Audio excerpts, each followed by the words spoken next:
वंचित बहुजन आघाडीचे सर्वेसर्वा ॲडव्होकेट प्रकाश आंबेडकर यांनी आज बुलढाणा येथील पत्रकार भवन येथे आयोजित पत्रकार परिषदेत भाजप आणि RSSवर सडकून टीका केली आहे। पंतप्रधानांचे चारित्र्य RSSच्या चौकटीत बसते का असा बोचरा सवाल करत त्यांनी मोदींच्या विरोधात गंभीर दावे केले आहेत।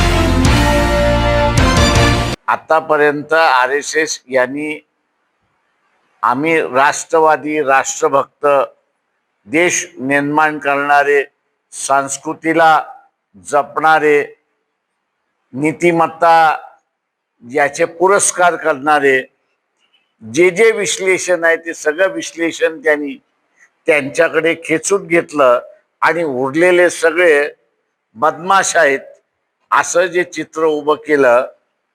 त्यांनाच आम्ही आता विचारायला जाणार आहोत 23 तारखेला की तुमच्या पंतप्रधानाचं चारित्र्य हे तुमच्या वर्णनामध्ये बसते का, आणि बसत नसेल तर मग आतापर्यंत आपण कारवाई का केली नाही याचा खुलासा आपण करावा।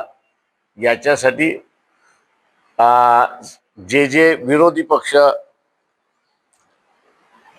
आमच्या बरोबर यायला तयार आहेत, एकत्र लढायला तयार आहेत, त्या सगळ्यांची मूठ बांधून 23 मार्चला नागपूरला RSSच्या मुख्य कार्यालयावरती धरणा मोर्चा दोन्ही असणाऱ्या त्या ठिकाणी आयोजित केलेला आहे। मी तमाम मग भारताला सेल आउट करणं म्हणजे विकणं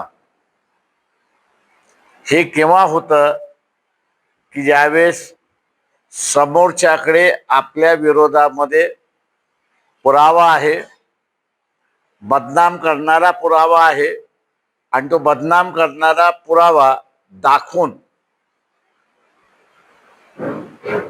आपण असणारं आपलं सातवं अशी असणारी परिस्थिती आहे।